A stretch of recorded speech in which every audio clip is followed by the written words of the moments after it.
welcome back. Great day out here. As you can see, we're out in the red pine forest, and really good day, especially because I haven't been out here in probably about 6 months.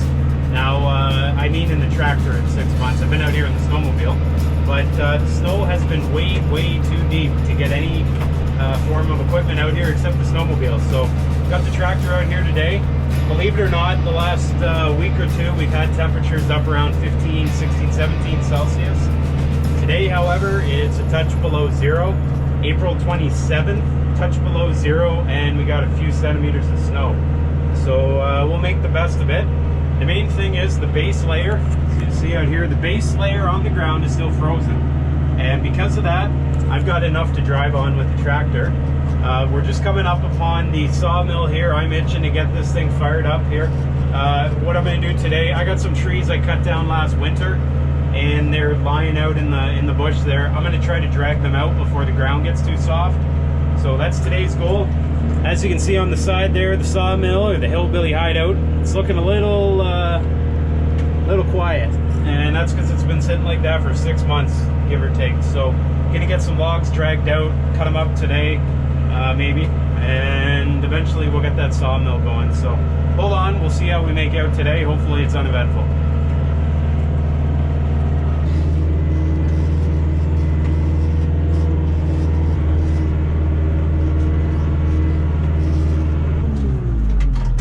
All right, let's hook them up.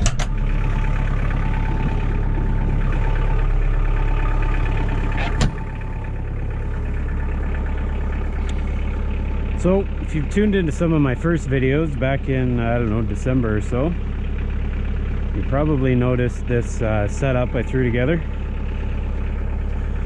Put it to the test again.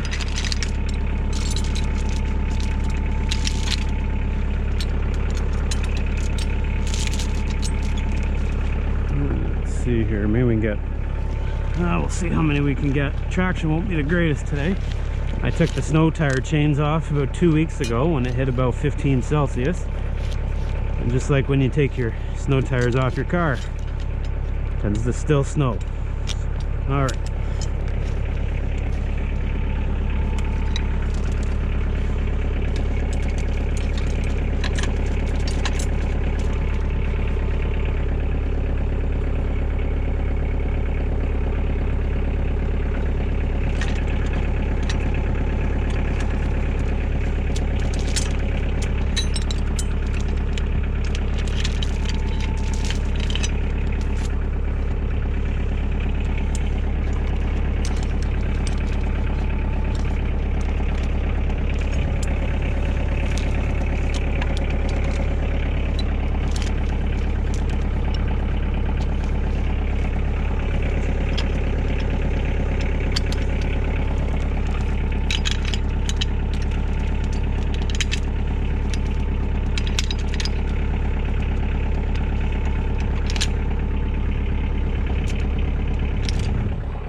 Pull ahead just a little bit here.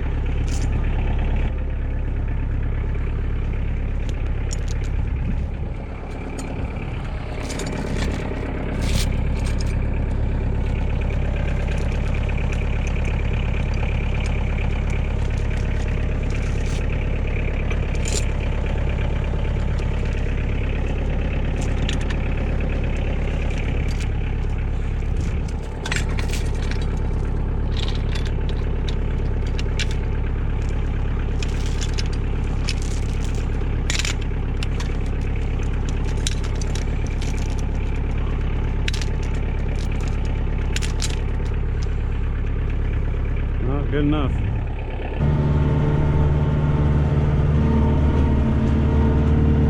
So these feel pretty light, so I can probably snag this fourth one here.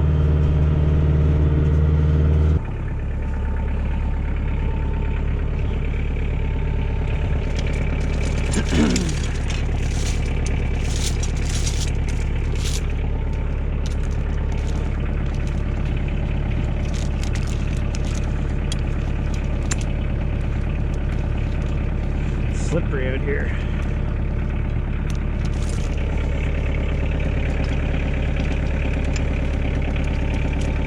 Hopefully that holds on there.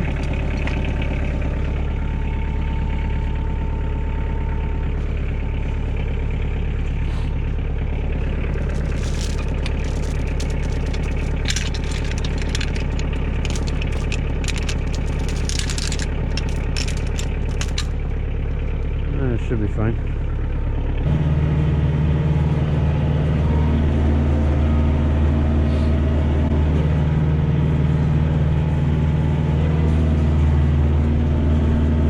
Been out here using the camera with the log hauling yet. That's pretty slick. So if you've been watching, you may know what I'm doing out here. So this red pine is a plantation. So these trees were they were planted, I don't know, 35 years ago, give or take. And what's gone on is they sort of crowd each other out. So they compete for resources, water, light, nutrients, etc. And especially the light component, they're competing for. And because there was a very low mortality in the stand, not a lot died when they were originally planted, most survived, and as a result you got a whole bunch that are very I wouldn't say small, but they're not all that big. And as a result, to get them up to a size where they're going to be more useful for things like lumber, you need to thin them out. And this bush has never been thinned. I just took over this bush, oops, got some logs in the way. I took over this bush not all that long ago. And I took it upon myself, oh baby, I took it upon myself to, get going. Shoot, jammed up on that tree right there. Anyways, I took it upon myself to start that thinning process.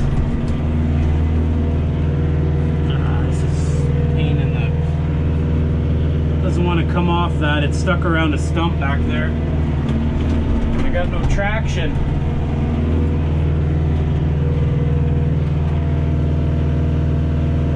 Come on. Ah, you're not going nowhere. Well, hold that story for a second. I got work to do. Holy, you got that out. I had unhooked 2 out of 4 logs. The inclination or incline, whatever, it had some ice on it.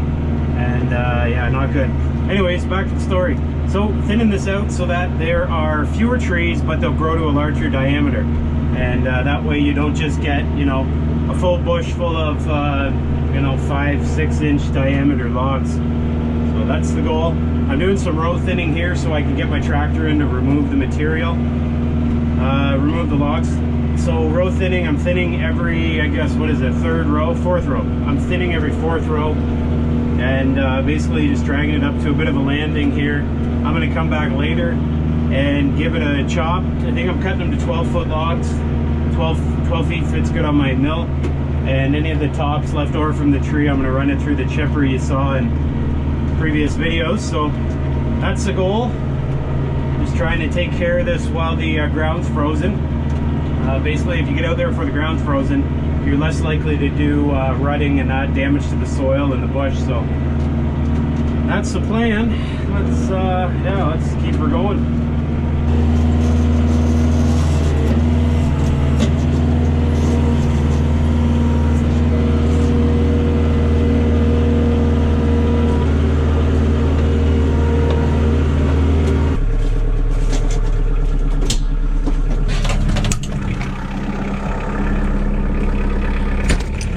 So I had some grade 70 chain here, and I put this little metal piece on the end. All it's there for is to help me get under the log. It's not bad right now because there's barely any snow, but middle of winter, it's hard to get the chain underneath and hooked up.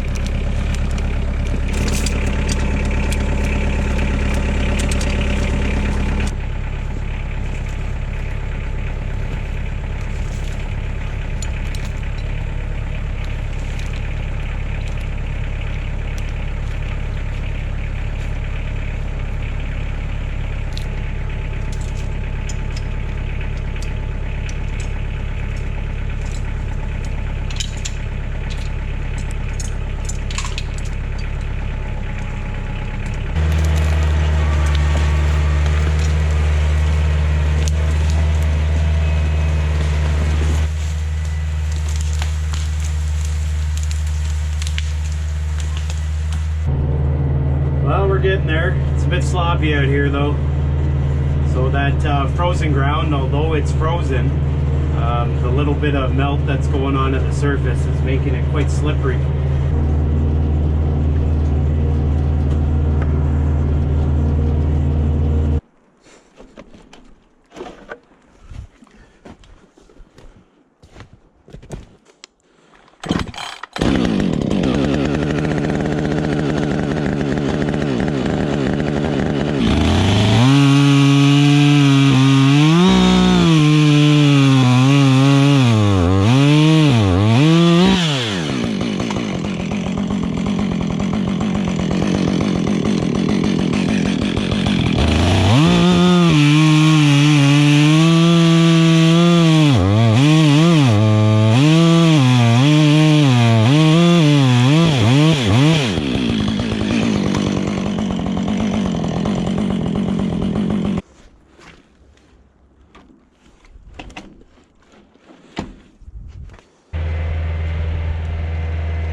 Diff.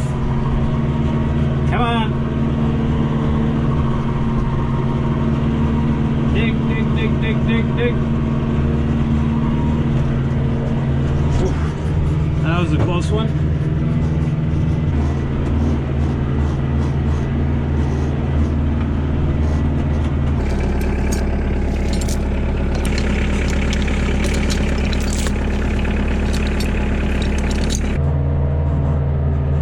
Well guys, I'm gonna pack it in here today. I'm getting kind of pooched, so I've been out here collecting logs that I cut down last winter, and as you can tell, things are, come on baby, get up there.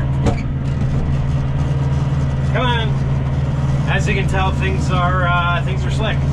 So as I talk to you and try to drive this machine, I'm trying to get up a hill, and there we go, we made it. So what you're gonna see in coming episodes, you are going to see me getting the logs onto the mill, getting the Woodland Mills HM130 fired up. This is a good time of year for me.